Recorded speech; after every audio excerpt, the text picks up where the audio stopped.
माता रानी के पावन नवरात्रों में या माता रानी के पावन जागरण के अंदर हम कभी भी जब कोई माता रानी का जागरण संकीर्तन करते हैं, उस जागरण के अंदर जब तक तारा रानी की कथा नहीं होती तब तक वह जागरण अधूरा माना जाता है। ऐसा हमारे शास्त्रों के अंदर बताया गया है। कथा प्रारंभ करते हैं, कहते हैं दक्ष राजा की दो पुत्रियां जिनका नाम था तारा और रुक्मण। क्या नाम था? रुक्मण। दोनों बहन माता रानी की परम भगत, माता रानी पे पूरा विश्वास रखती, माता रानी की पावन नवरात्रि रखती और माता रानी की परम भगत थी। भक्तों, कहते हैं जब परमात्मा देने पे आता है ना तो पूरा छप्पर फाड़ के देता है, और जब परमात्मा लेने पे आता है तो ये तन के कपड़े भी उतार देता है। एक दिन तारा और रुक्मण दोनों बहन एकादशी का व्रत रखा हुआ, और तारा अपनी बहन रुक्मण से कहने लगी कि बहन, मैं घर का चूल्हा चौका करती हूँ, तो बाजार में जाकर के पूजन के लिए कुछ सामग्री ले आना। तारा ने रुक्मण को बाजार में भेज दिया। जब वह रुक्मण बाजार के अंदर गई, सारी की सारी सामग्री खरीदी, परचून की दुकान में चली गई। बाजार के अंदर हमारी आदत होती है कि हम अंगूर वाले के अंगूर उठा के खाने लग जा, मूंगफली वाले की मूंगफली खाने लग जा। इस प्रकार से हमारी आदत बन गई। इसी प्रकार से रुक्मण की भी आदत थी, वो हर सामान को खा करके चेक किया करती। परचून की दुकान में जाने के बाद उसने एक चावल का दाना अपने मुख में डाल लिया। कहते सच्चे दरबार की, माता रानी की प्यार की।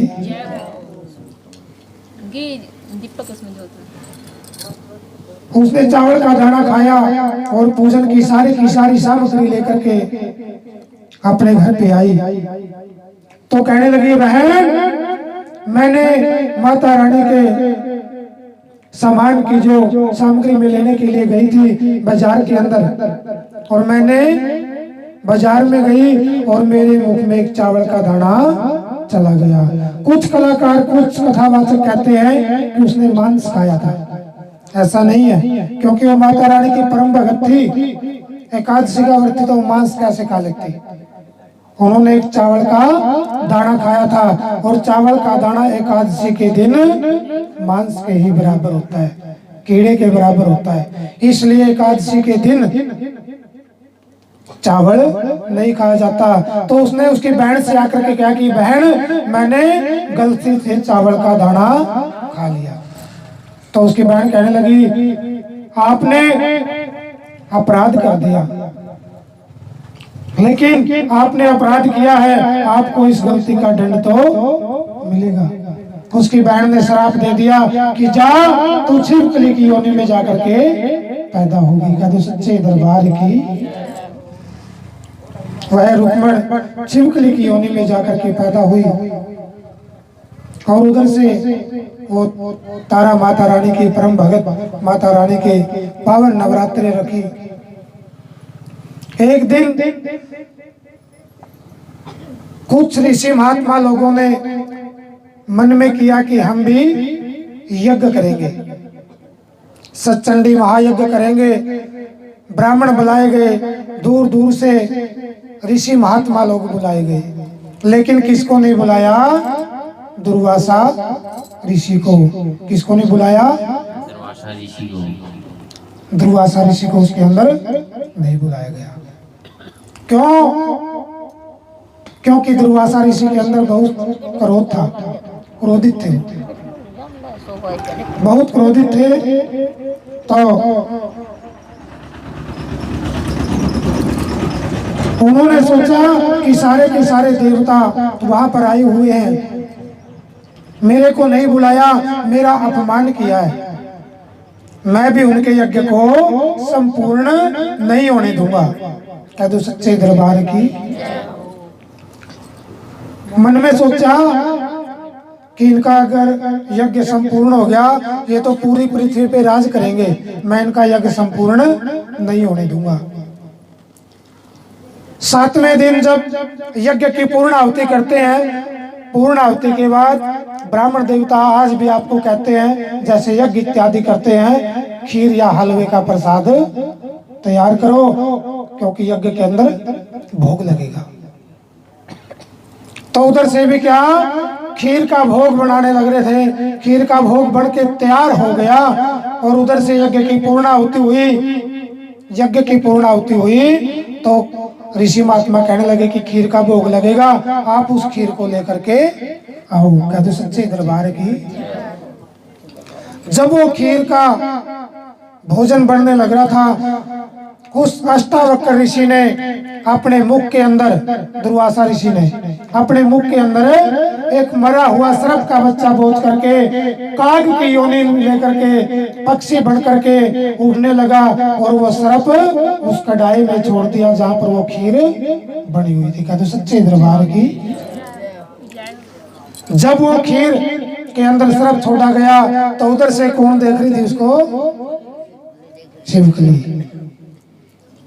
जब वो ब्राह्मण देवता ऋषि लोग उस खीर को लेने के लिए आए कि यज्ञ के अंदर भोग लगाएंगे, भोग के बाद फिर ये सभी संगत में बटेगी। कह दो सच्चे दरबार की। तो उधर से जब वो कढ़ाया उठाने लगे खीर का, तो छिपकली ने भी उसके अंदर छलांग लगा दी। कह दो सच्चे दरबार की। छिपकली ने उसके अंदर छलांग लगाई तो ऋषि महात्मा कहने लगे, इस छिपकली ने तो हमारा प्रसाद को खंडित किया है, हमारे प्रसाद को नष्ट किया है, हम इसको श्राप देंगे, इसको श्राप देंगे। तो ऋषि महात्मा लोग उसको श्राप देने के लिए तैयार हुए। तो एक दो ऋषि महात्मा लोग उसके अंदर अच्छी बुद्धि वाले थे, वो कहने लगे, देखो आप इसको श्राप तो दे रहे हो, लेकिन पहले जो ये प्रसाद बना हुआ है, ये जहर बन चुका है, इस प्रसाद को किसी एक खड्डा खोदा जाए और खड्डे के अंदर इस प्रसाद को डाल दिया जाए, क्योंकि अगर हम बाहर डालेंगे, इस प्रसाद को पक्षी इत्यादि खाएंगे तो ये प्रसाद नष्ट हो जाएगा, प्रसाद जहर का रूप ले लेगा, और सब जो भी इसको खाएगा वही मर जाएगा, क्योंकि जहर फैल जाएगा उसमें। तो कहने लगे खड्डा खोदा जाए, खड्डे के अंदर इस खीर को डाल दिया जाए। उन्होंने खड्डा तैयार किया, गड्ढा खोद करके उस खीर को उस गड्ढे के अंदर डालने लगे, तो उसमें क्या निकला? कह दो सच्चे दरबार की। मरा हुआ सर्प निकला। तो ऋषि महात्मा लोग कहने लगे, हे देवताओं, हे ऋषियों, इस छिपकली ने हमारी जान बचाई है, हम इसको आशीर्वाद देते हैं, जा तू इस श्राप से मुक्त हो और किसी राजा के घर में जाकर के जन्म ले। कह दो सच्चे दरबार की। उधर से जो उसकी बहन तारा थी, उसका भी विवाह हो जाता है, उसका भी विवाह हो जाता है किसी राजा के घर में। और उधर से कौन, जो छिपकली की योनि में पैदा हुई, जब उसका श्राप टल गया तो वो किसी राजा के घर में पैदा हुई, कन्या के रूप में। कह दो सच्चे दरबार की। कन्या के रूप में पैदा हुई। जब वो बच्ची 10 दिन की हुई, जब वह बच्ची 10 दिन की हुई, ज्योतिषियों को बुलाया गया, ब्राह्मणों को बुलाया गया कि हे ब्राह्मण देवता, आप मेरी बच्ची का नामकरण संस्कार करो। जैसे कि हमारे घर में कोई बच्चा होता है, हमारे पास भी फोन है जी, पंडित जी काडियो के नाम लिखड़ेगा, तो इसी प्रकार से उन ज्योतिषियों को बुलाया गया कि महाराज आप इस कन्या का नामकरण संस्कार कीजिए। जब उन ज्योतिषियों ने उस लड़की की कुंडली बनाई, वो आश्चर्यचकित हो गए, घबराने लगे, मन में घबराहट पैदा हुई, मन में सोचने लगे कि ये कैसी कुंडली है। अगर राजा को हम बताएंगे तो राजा हमारे को मार देगा, दंड देगा, और राजा को नहीं बताएंगे, कुछ दिन बाद उसका राज्य में नुकसान होना शुरू हो जाएगा, फिर भी राजा हमारे को दंड देगा कि ब्राह्मण देवता आपने नहीं बताई।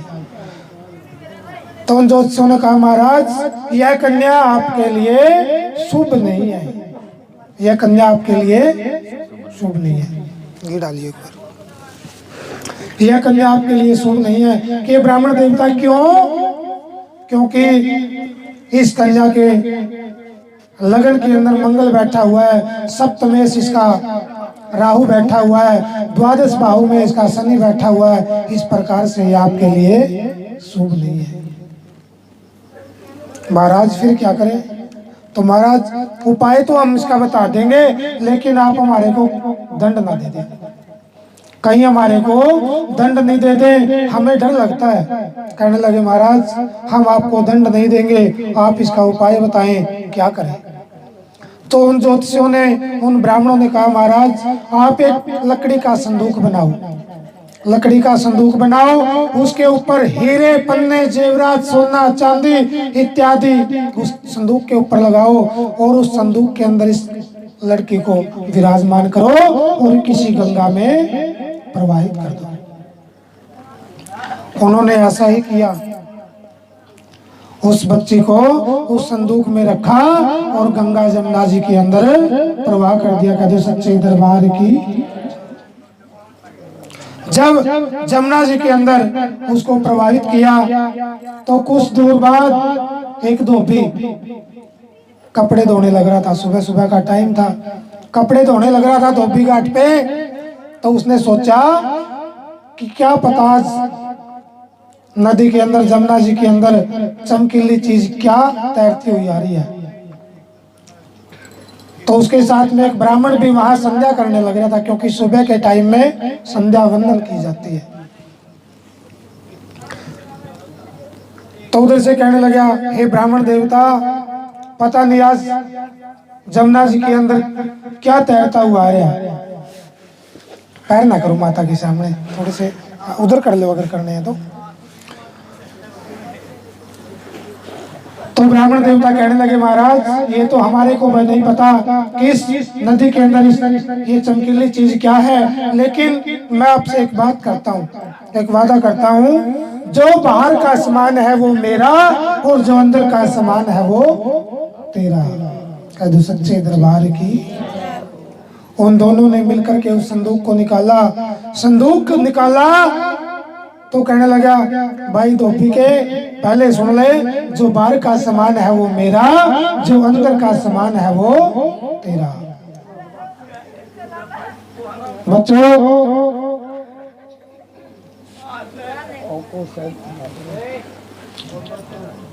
तो उन्होंने इस संदूक को निकाला, संदूक निकाला तो उसके अंदर से एक सुंदर सी कन्या निकली, दोनों गुंठे अपने मुख में ली हुई और माता रानी का स्वरूप है, सच्चे दरबार की। लेकिन जब वो लड़की उस संदूक से अंदर से निकाली गई तो वह बच्ची अपने दोनों गुंठे, पैरों के गुंठे अपने मुख में चूसने लग रही थी। मैं तो सच्चे दरबार की। ब्राह्मण तो अपना सामान लेकर के चला गया और वो धोबी उस लड़की को लेकर के अपने घर की ओर चल दिया, बड़ा खुश। क्यों? क्योंकि उसका कोई संतान नहीं थी। घर जाकर के अपनी धोबिन से कहने लगा कि देखो मैं आपके लिए एक उपहार लेके आया हूँ, एक तोहफा लेके आया हूँ। कि महाराज आप सुबह सुबह क्या लेकर के आए हैं? कहने लगा, मैं आपके लिए एक उपहार लेके आया हूँ, देखो आज माता रानी ने हमारी सुनी, हमारी जो सुनी गोद थी उसको भर दिया। वो सच्चे दरबार की। अपना नारियल गोद में रखे, एक नारियल रखा था उसका बांध दिया कि दे दिया। कह दो सच्चे दरबार की अपनी गोद में रखे, नारियल गोद में रखे, गोद में रख दिया। कह दो सच्चे दरबार की कथा कहाँ आ रही थी जी, भूल गया मैं। जब वहाँ पे पहुंचे थे उसको कहा था उपहार लेके आए हैं लड़की का। कह दो सच्चे दरबार की जब वो अपने घर पे पहुंचा, अपनी घरवाली से कहने लगा कि रानी मैं आपके लिए एक उपहार लेके आया हूँ। कि महाराज आप क्या उपहार लेके आए हैं? कि देखो माता रानी ने आज हमारी सुन ली। मनोहर चंडीगढ़ जाएगा ही 5 साड़ी में बहू की वापस बेच देंगे इतना तो। कह दो सच्चे दरबार की हो जे मैं हुंदा दातिए मोर तेरे बागां दा, जे मैं हुंदा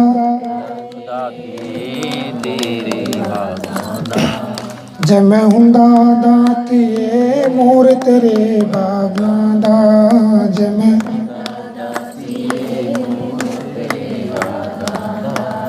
तेरी पैरा पौनी पुंधा तेनू नचे के वेखंदा, तेरी पैरा पौनी पुंधा तेनू नचे के दी, तेरे रज रज तेरे संग पांदा पांदा नी मैं हुंदा दातिए मोर तेरे, बोलो जे मैं हुंदा दातिए,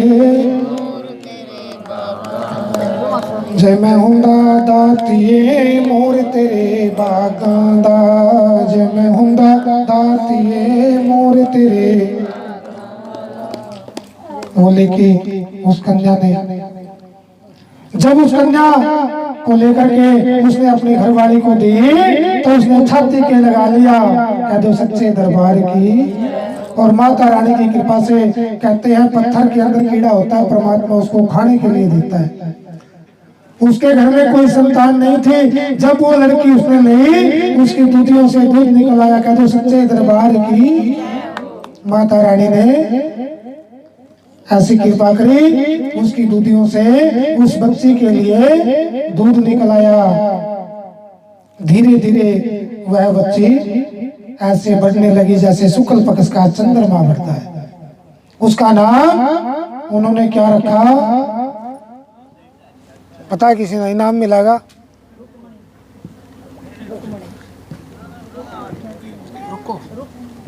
कह दो सच्चे दरबार की। उन्होंने इनाम दे भाई बोल रखे है। कह दो सच्चे दरबार की। उन्होंने उसका नाम क्या रखा प्यार से? रुको। खजाना दे। कह दो सच्चे दरबार की। बीच बीच में मैं पूछूंगा जो खजाना मिलेगा जिसने ही बताया। कह दो सच्चे दरबार की। उसका नाम प्यार से रखा गया रुको। कि रुको धीरे धीरे जवान हो गई। उसने तो रुकमणी बताया था भाई, बाकी तो हाँ रुको तो रुंदो आई आवाज आई थी। कोई बात नहीं, रुको रुकमणी बोल सच्चे दरबार की। माता रानी के प्यार की। वो रुको धीरे धीरे शादी के लायक हो गई। उसकी शादी कर दी। उधर से जो वो तारा थी उसकी भी उसी राज्य में शादी कर देते हैं। कहते सच्चे दरबार की।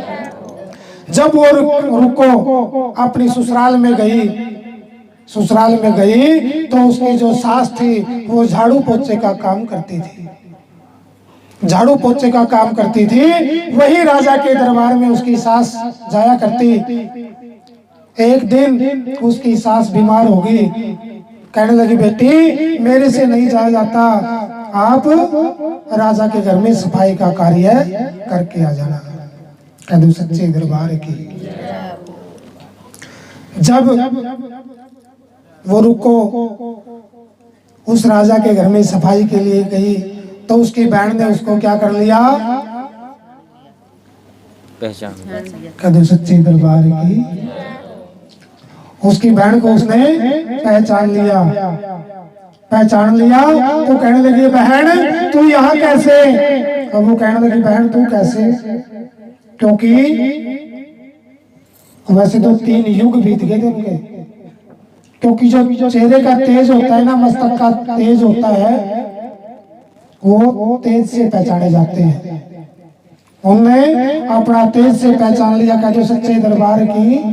कहने लगी बहन अब मेरे को आपने ऐसे ऐसे श्राप दे दिया था, मैं छिपकली की योनि में गई, छिपकली की योनि से मैं खीर में डली, खीर से मेरे को वहाँ ऋषियों ने आशीर्वाद दिया और मैं जाकर के राजा के घर में पैदा हुई।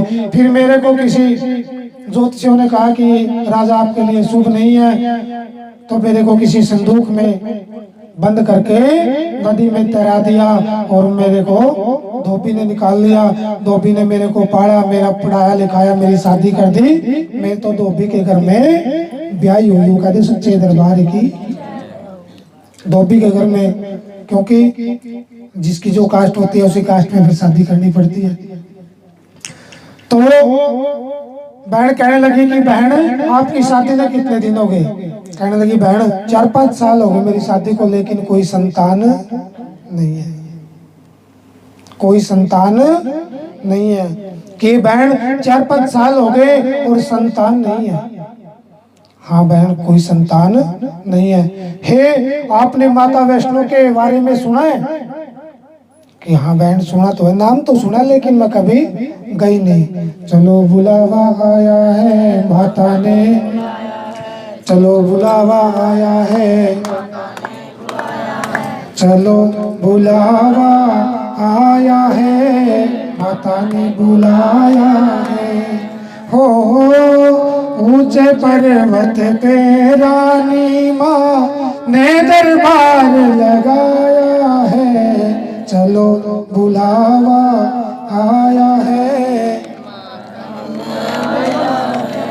चलो बुलावा आया है।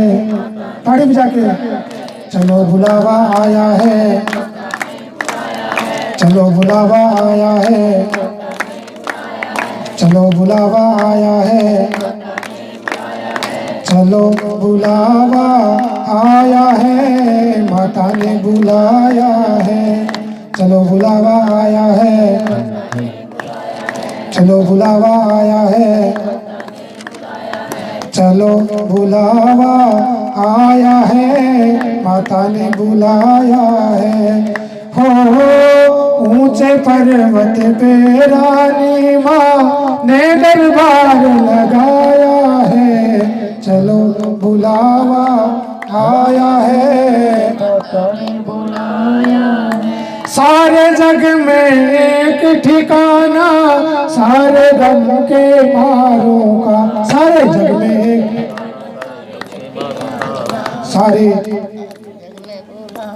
सारे जग में एक ठिकाना, सारे गम के। हो रास्ता देख रही है माता अपनी आंख के तारों का, रास्ता देख रही है, रास्ता देख रही है माता अपनी।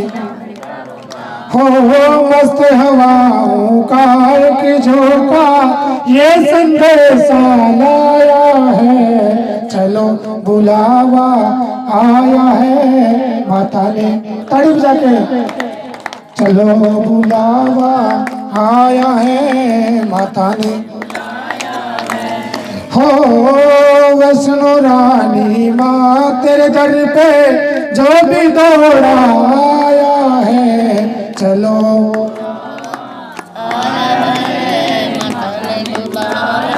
सारे जग में एक ठिकाना, सारे गम के मारों का, सारे जग में एक ठिकाना, सारे जग में एक ठिकाना, सारे।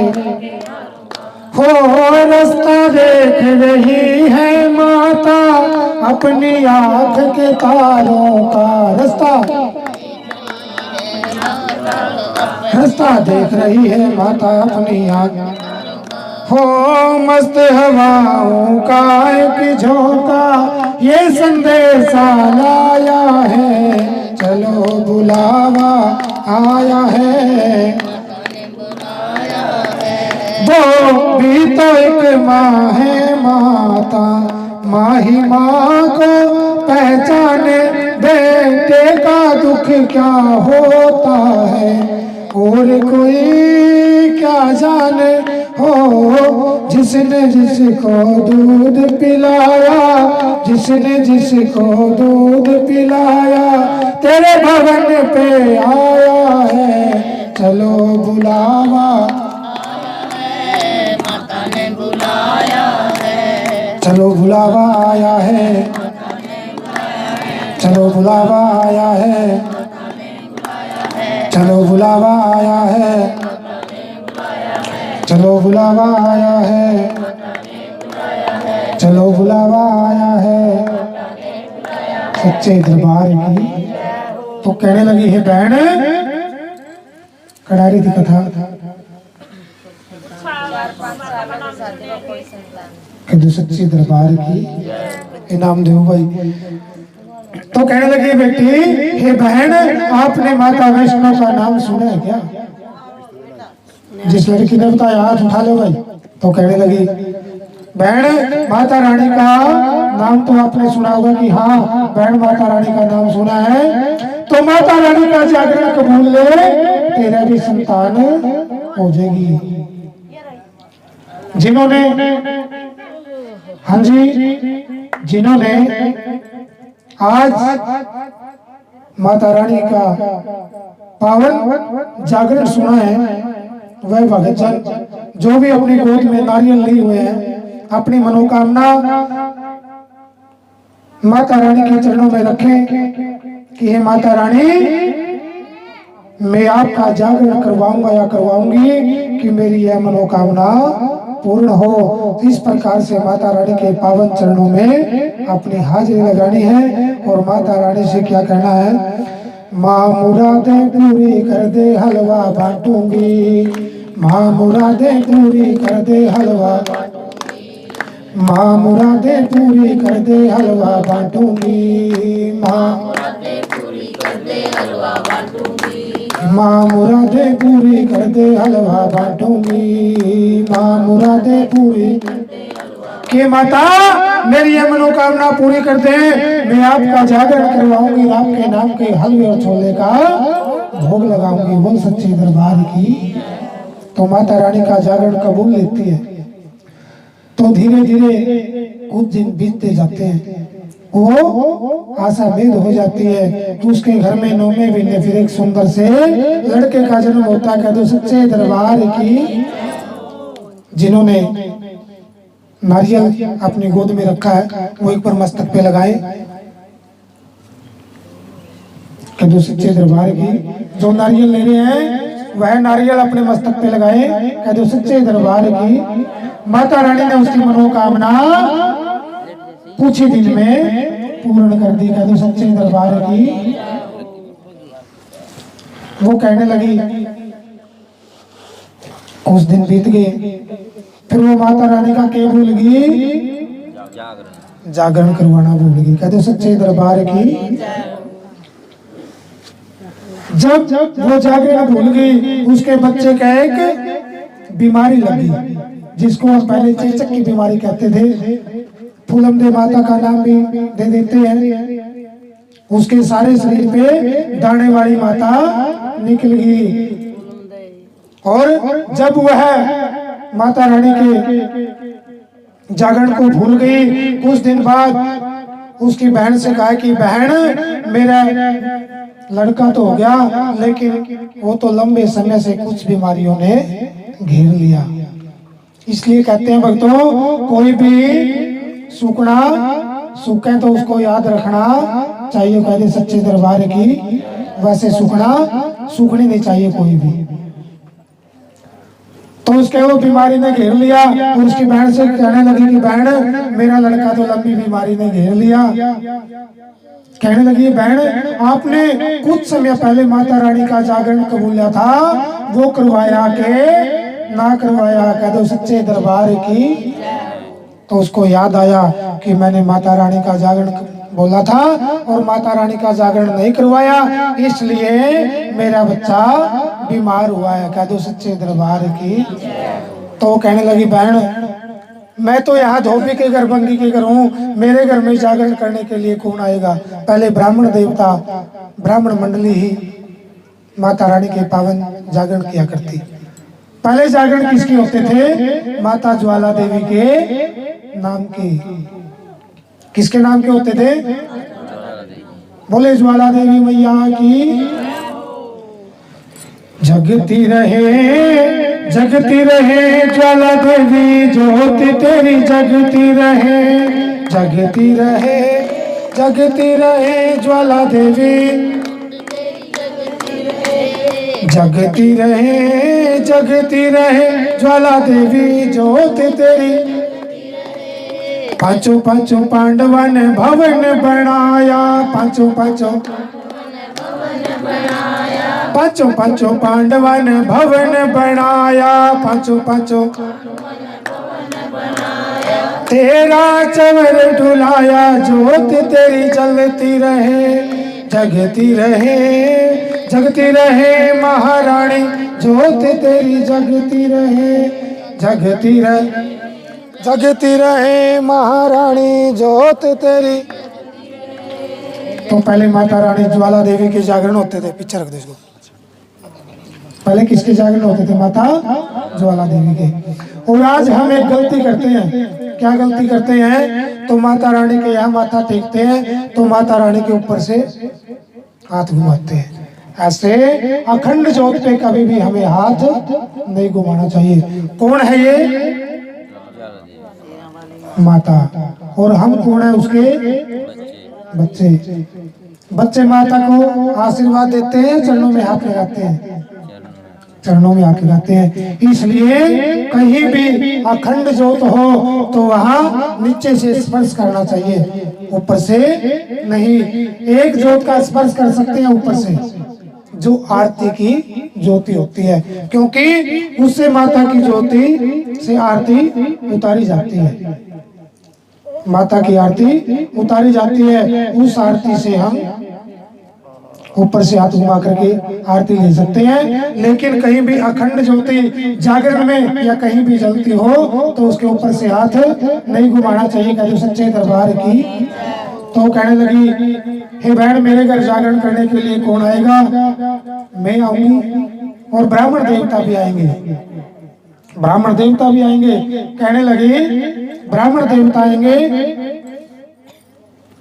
तो ब्राह्मण देवता जाकर के माता के मंदिर में गई और माता के मंदिर में कहने लगी कि ये ब्राह्मण देवता, मेरे घर आपने जागरण करना है। मेरे घर क्या करना है? तो कहने लगे, नहीं, हम आपके घर जागरण नहीं कर सकते। क्यों? क्योंकि आप भंगी के घर से हैं, हम आपके घर जागरण नहीं कर सकते। फिर दोबारा अपनी बहन के पास गई, कहने लगी, बहन, वो ब्राह्मण देवता तो नाट गए, तो उन ब्राह्मण देवताओं को कह देना कि रानी भी आएगी और आपको भी आना पड़ेगा। तो उन ब्राह्मण देवताओं ने सुना कि रानी भी आएगी। कहते हैं, जहाँ राजा आ जाता है वहीं प्रजा को झुकना पड़ता है, क्योंकि गांव का राजा होता है सरपंच, एरिया का राजा होता है एमएलए। इस प्रकार से जो हमारा राजा होता है, जहां वो राजा जिस प्रकार से फैसला कर देगा, हमारे गांव को वो स्वीकार करना पड़ेगा। कहते सच्चे दरबार की। फिर उन ब्राह्मणों ने वो है निमंत्रण स्वीकार किया। क्या निमंत्रण स्वीकार किया? फिर वो ब्राह्मणों के पास दल लेकर के गए। दल किसको बोलते हैं? निमंत्रण को। जैसे कि मेरे दादाजी मेरे पास निमंत्रण लेके गए थे, बेटा आपने हमारे घर में, इनके हाथ से चढ़वाओ, आपने हमारे घर में जागरण करना है। तो हम उस दिन से निमंत्रण स्वीकार किया और माता रानी का पावन जागरण की तैयारी शुरू हो गई। तो ब्राह्मण देवता भी कहने लगे कि आज से आप अपने घर जाकर के जागरण की तैयारी शुरू करो। और जब माता का जागरण की तैयारी हुई तो माता रानी का पंडाल सजा, उस पंडाल के अंदर जाकर के अपनी ढल अर्पित की। कहते सच्चे दरबार की। ये अर्पित करो माता रानी के चरणों में, ये करते हैं, कोई बात नहीं। कहते सच्चे दरबार की। फिर वह ब्राह्मण देवता वहां पर भजन संध्या जागरण करने के लिए गए। तो जब उसने कहा कि मैं भी बहन आपके घर पे आऊंगी, वहां कौन सुन रहा था उस समय? राजा नाई सैन भगत। आपा अपनी बात अपने घर त्यादे विच पै लेंगे, लेकिन जब वो नाई का पोछे लावे नहीं मुंह के ऊपर, सारी बात बता देंगे उसका, घड़ा को नहीं बताऊंगा उसका बता दें। क्यों? क्योंकि उनकी कैचिंग और उनकी कुछ परमात्मा का आशीर्वाद है। तो उन्होंने जब उस रानी को वहां जाने के बारे में सुना, तो उस सैन भगत ने नाई के लिए जाकर राजा को बता दिया कि महाराज आपके राज्य में तो घोर अनर्थ होगा, हाथ बांध के ना बैठो जी कोई भी। क्यों? क्योंकि आपकी रानी भंगी के घर में जागरण में जाएगी। वो कैसे जाएगी महाराज? मैंने सुना है वो भंगी के घर में जाएगी। तो उस रात राजा ने क्या किया? अब तेज धार कुछ हथियार से अपनी उंगली में कट मार लिया। क्यों? क्योंकि चोट पर नमक और डाल लिया, नमक की पाटी बांध ली कि चोट है ना सारी रात चस चस करेगी और मेरे को नींद नहीं आएगी। तो इसी प्रकार से उधर से तारा ने माता रानी से प्रार्थना करी कि माता रानी मेरे राजा को नींद आ जाए, मैं आपके जागरण में आऊं। तो उन्होंने माता रानी से प्रार्थना करी है, माता रानी मेरे राजा को नींद आ जाए। तो माता रानी की ऐसी कृपा हुई तो उसका राजा सो गया। राजा को निंद्रा आ गई और उधर से वो रानी झरोके से चुन्नी डाल करके जागरण में चली गई। कहते सच्चे दरबार की जब वो माता रानी की जागरण में गई, झरोके से कूदी तो उसका कंगन वहां गिर गया। तो सुबह हुई, राजा ने देखा कि रानी तो महल के अंदर नहीं है। सारे दरबार में आवाज लगा दी कि रानी को ढूंढ के लेकर के आओ, रानी कहाँ है, रानी कहाँ है। तो राजा गया पीछे पीछे, राजा ने देखा कि झरोखे में चुन्नी लटकी हुई है और वहां रानी का कंगन भी गिरा हुआ है। तो उसने वो कंगन उठा करके वापिस राज्य में आ गया। जब वो उधर से कौन ब्राह्मण देवता जब माता रानी का पावन जागरण करने लग रहे थे, माता रानी का जागरण में भजन चले हुए, कौन से भजन चल रहे थे? जय माँ कहिए तेरे लगने नहीं रुपये, जय माँ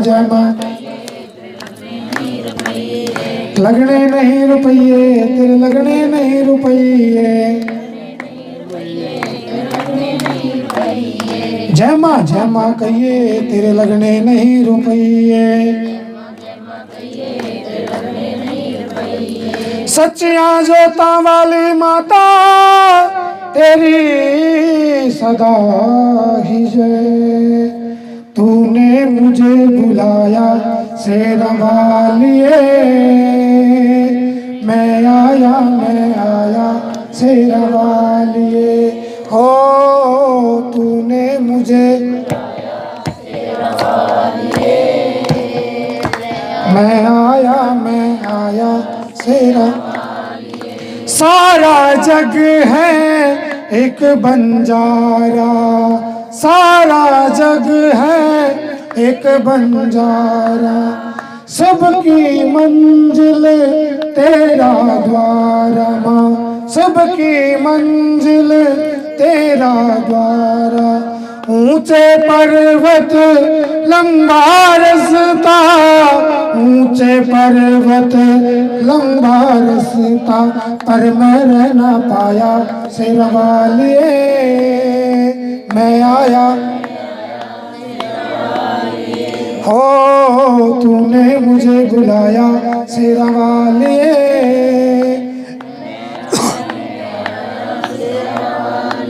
सुने मन में जल गई बाती माँ, सुने मन में जल गई, तेरे पथ पे मिल गए साथी, तेरे पथ पे मिल गए साथी। मुंह खोलूं क्या तुमसे मांगू, मुंह खोलूं क्या तुमसे, बिन मांगे सब पाया शेरा वाले। मैं आया हो तूने मुझे बुलाया, मैं आया शेरा। कौन है राजा कौन है भिखारी, माँ कौन है एक बराबर तेरे दर के पुजारी, एक बराबर तेरे। तूने सबको दर्शन दे के, तूने सबको दर्शन दे के अपने गले लगाया शेरा वालिए। मैं आया शेरा वालिए, हो तूने मुझे बुलाया।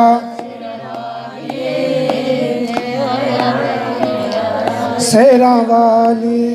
माता रानी का पावन जागरण चला हुआ और हलवे और छोले का प्रसाद बोल दियो, बोले आओ उधर पीछे बोले आओ। माता रानी का पावन जागरण चला हुआ। माता रानी की जागरण के अंदर फिर भोग लगाया गया किस चीज का? सबसे पहले पंचमेवे का प्रसाद का भोग लगाया गया। पंचमेवे का प्रसाद का भोग लगाया गया और पंचमेवे का प्रसाद जब उनकी झोली में डाला, राजा ने हलवे और फिर पूरी चने का प्रसाद और पावन पंचमेवे का प्रसाद बन करके वहां तैयार हुआ। जब वह प्रसाद लेकर के राजा के वहां गई तो उसने कहा कि रानी आपने तो हमारा धर्म भ्रष्ट कर दिया, धर्म भ्रष्ट कर दिया। तो महाराज कैसे कि आप भंगी के घर गई थी और मांस का प्रसाद लेके आई है। दोनों जने खड़े हो जाओ। अपनी पावन भेंटें माता रानी के चरणों में एक बार अर्पित करें।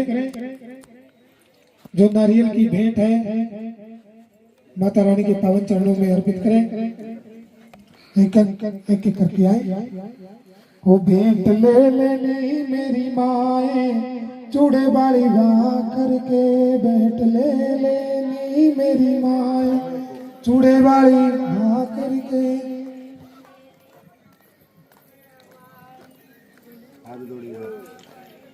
भेंट ले लेनी मेरी माए, चूड़े वाली बाँ। तो माता रानी के पावन चरणों में नारियल की भेंटें चढ़ाई गई। नारियल की भेंटें अपने मन की मनोकामना मन में धारण करके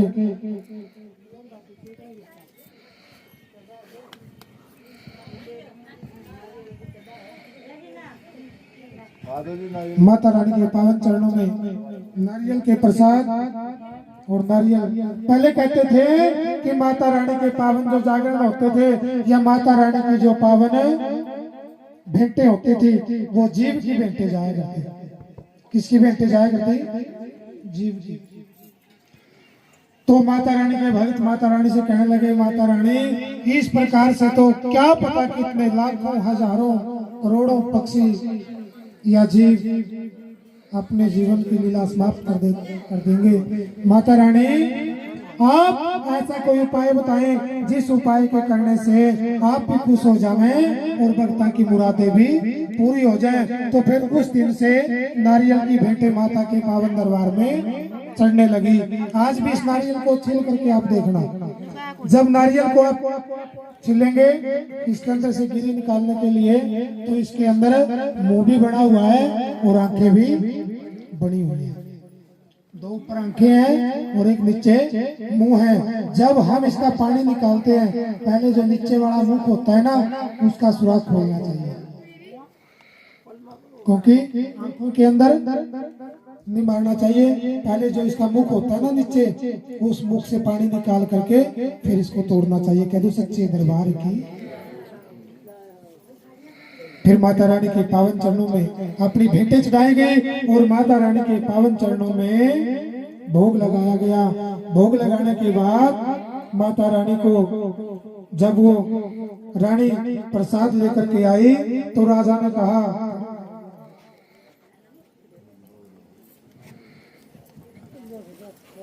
भोग लगाओ माता रानी का एक बार। आप आगे आ जाओ दोनों।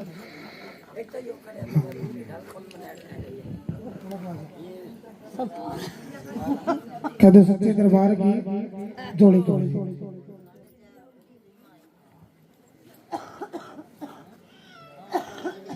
माता रानी की कृपा से, माता रानी की कृपा से जब उस राजा ने उस प्रसाद को देखा तो प्रसाद किस चीज का बन गया? प्रसाद देखो जी एक बार, किस चीज का प्रसाद? किस चीज का प्रसाद है जी? पंच मेवा का, पंच मेवे का प्रसाद बन गया। कह दो सच्चे दरबार की जय। बैठ जाओ। तो माता रानी की कृपा से जब उसने देखा वो पंचमेवे का प्रसाद बन करके तैयार हो गया, तब उस राजा ने अपनी रानी पे विश्वास हुआ और माता रानी पे विश्वास हुआ। कहने लगी, महाराज मेरे को ऐसा आप कृपा बना करके रखना कि मैं माता रानी के पावन जगराते में या माता रानी के पावन गुणगान में जाती रहूं या आती रहूं। तो उस दिन से राजा को विश्वास हुआ और माता रानी ने तरह तरह के मंदिर बना करके तैयार कर दिए। कहते सच्चे दरबार की। फिर माता रानी को भोग लगाया गया हलवे और चने का। हलवे और चने का प्रसाद लेकर के आओ जी। कह दो सच्चे दरबार की।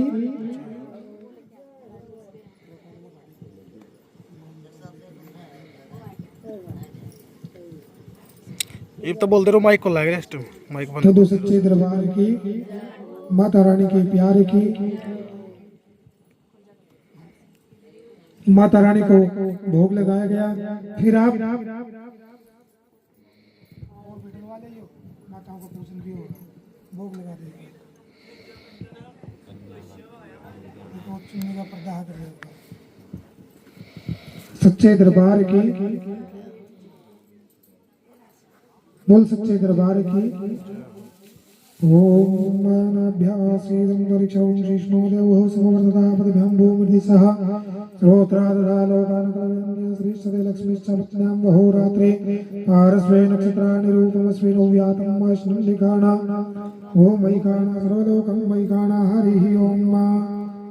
लगाओ मैया जी मेरा भोग गरीब दा लगाओ मैया जी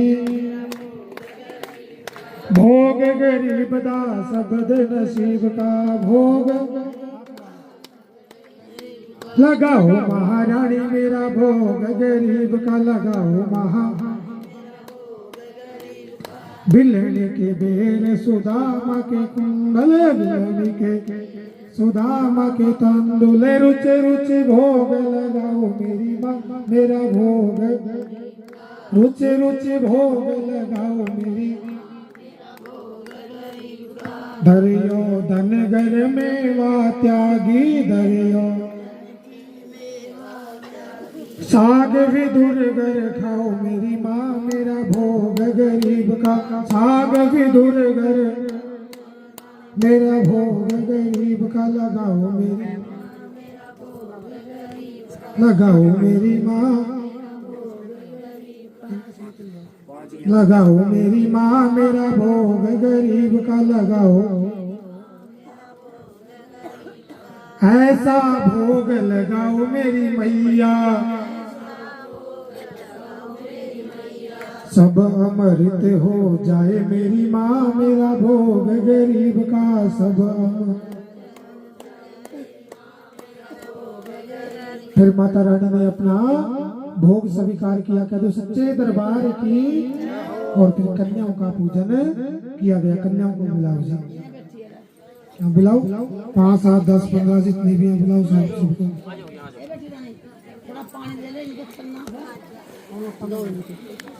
ना गिलास है बेटा। देखिए बेटा उधर ही। ऊपर बैठ जाओ।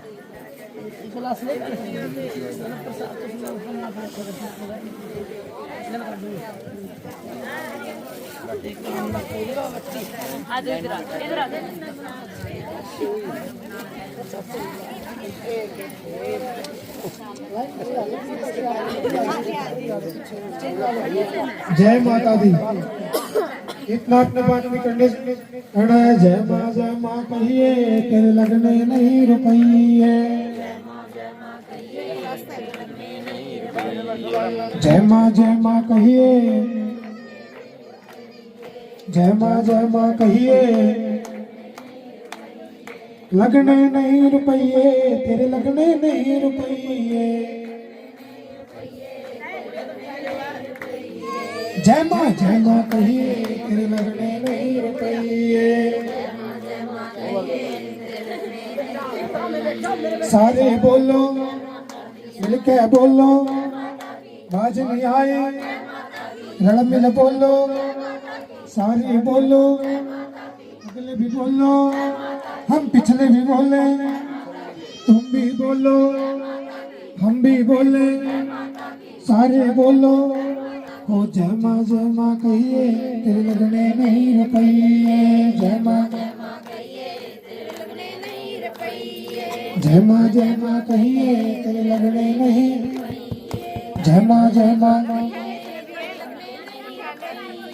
सारे बोलो मिलके बोलो अगले भी बोलो तुम पिछले भी बोलो बाज नहीं आई सारे बोलो साई माता की जय माता दी।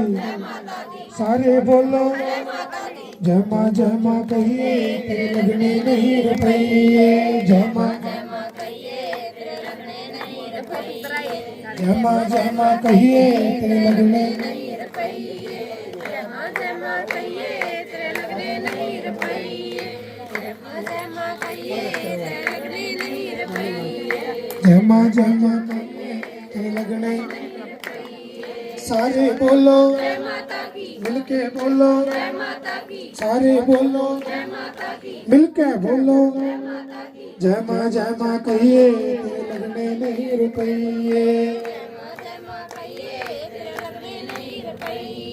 जय माँ कहिए सारे बोलो मिलके बोलो रल मिल बोलो जय माता दी जय माता दी। सारे बोलो मस्ती के रंग में मस्ताने हो गए मस्ती के रंग में मस्ताने मैया जी हम तेरे दीवाने हो गए। मैया जी हम तेरे दीवाने हो गए। हम मस्ती के रंग में मस्ताने हो गए मस्ती के रंग में मस्ताने मैया जी हम तेरे दीवाने हो गए। मैया जी हम तेरे दीवाने हो गए। सारे बोलो मिलके बोलो बाज नहीं आए सारे बोलो मिलके बोलो सारे बोलो मिलके बोलो जय माता दी जय माता दी जय माता दी जय माता दी। माँ मेरे कर बेड़े में पार पर्वत पैरणी आई। माँ मेरे कर बेड़े में पार पर्वत पैरणी आई। तेरी सुंदर शेर सवारी मुझे लगती है बड़ी प्यारी। तेरी सुंदर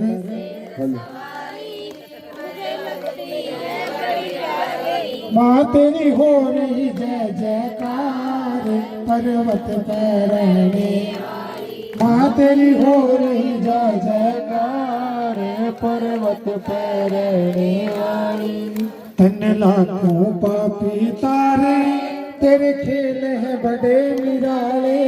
तन लाखों पापी तारे मेरे सारे खेल निराले। माँ मेरा कद होगा उदार, पर्वत पर रहने वाली माँ मेरा कद होगा उतार।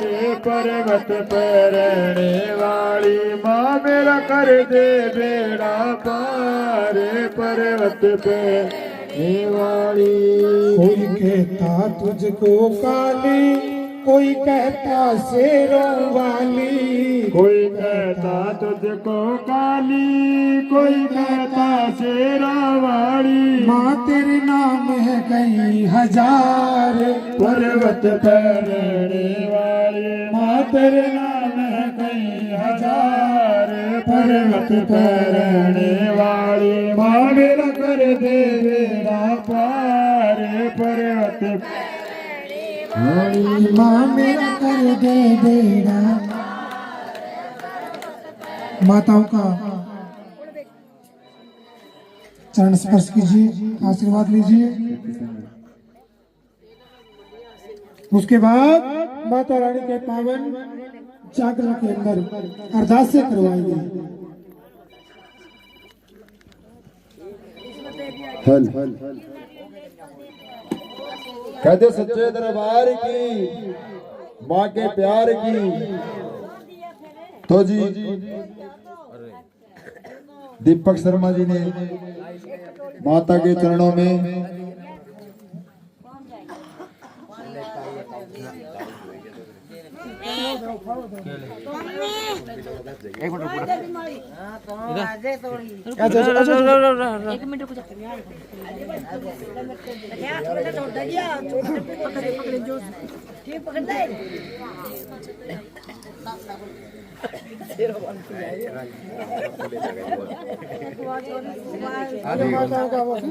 सच्चे दरबार की जय।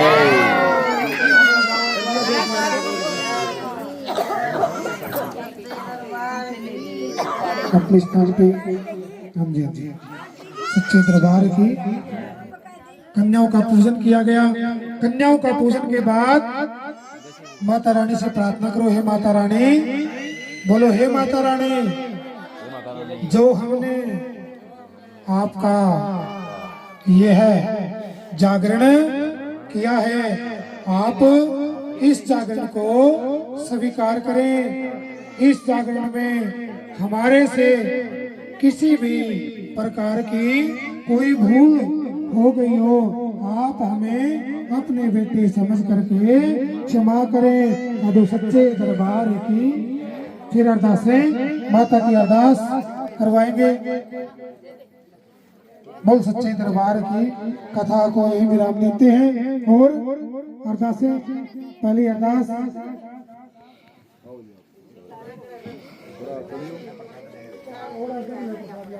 आओ जी परिवार के साथ आ जाओ जी।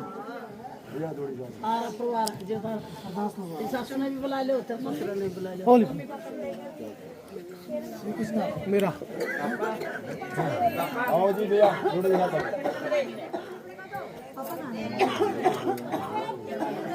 आओ जी। तेरी सासू ने बुलाया, तेरे ससुर कोई बात नहीं आती।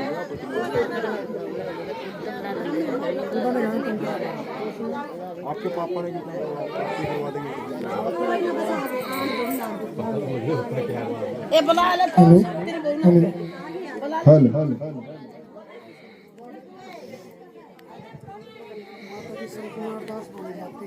इसमें जो आपने काम किया दोनों भाई की तरफ से, ठीक है, 1100 दोनों की तरफ से अपन याद नहीं करते। ओके, गलत नहीं, वही बात है, कहीं नहीं करते। के दो सच्ची दरबार की माता रानी के पावन पवित्र तो जी चरणों में, माता रानी के चरणों में तारा रानी की गुप्त अरदास। सबसे पहले अरदास जिस परिवार ने माँ की जोत जगवाई, सबसे पहले अरदास माता रानी के चरणों में इस परिवार की अरदास होगी। उसके बाद किसी भी भक्त जनों ने माता रानी के चरणों में अरदास करवानी है, अपनी इच्छा अनुसार माता रानी के चरणों में अरदास करवा सकते हैं। सबसे पहले अरदास माता रानी के चरणों में 1100 रुपए की अरदास करवा रहे हैं। शर्मा परिवार।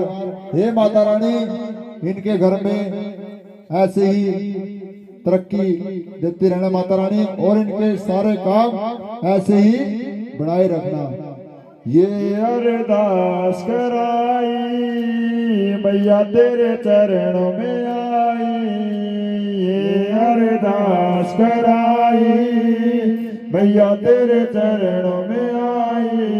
भेंट ले लेनी मेरी माए चूड़े वाली बाँ फड़ के, भेंट ले लेनी मेरी माए चूड़े वाली बाँ फड़ के।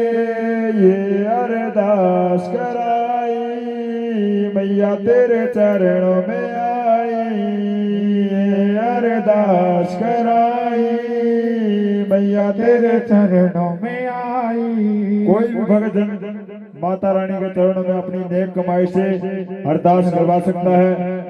अपनी मर्जी 50 की कराओ या अपनी मर्जी 100 की करवाओ, हम कोई डिमांड नहीं रखते। ये अरदास कराई मैया तेरे चरणों में आई, ये अरदास कराई मैया तेरे चरणों में आई। भेंट ले लेनी मेरी माए चूड़े वाली बाँ फड़ के, भेंट ले लेनी मेरी माए चूड़े वाली बाँ फड़ के। 50 रुपया दी अरदास ये अरदास कराई मैया तेरे चरणों में आई। 100 रुपया दी अरदास तेरे बच्चे दी अरदास, इनका गाड़ी घोड़े चलावे इनके कारोबार चलावे। ये अरदास कराई मैया तेरे चरणों में आई। भेंट ले लेनी मेरी माए चूड़े वाली बाँ फड़ के, भेंट ले लेनी मेरी माए चूड़े वाली बाँ फड़ के। 100 रुपया दी अरदास तेरी बच्ची दी अरदास, 100 रुपया दी अरदास तेरी बच्ची दी अरदास। ये अरदास कराई भैया तेरे चरणों में आई, 100 रुपया दी अरदास तेरी बच्ची दी अरदास।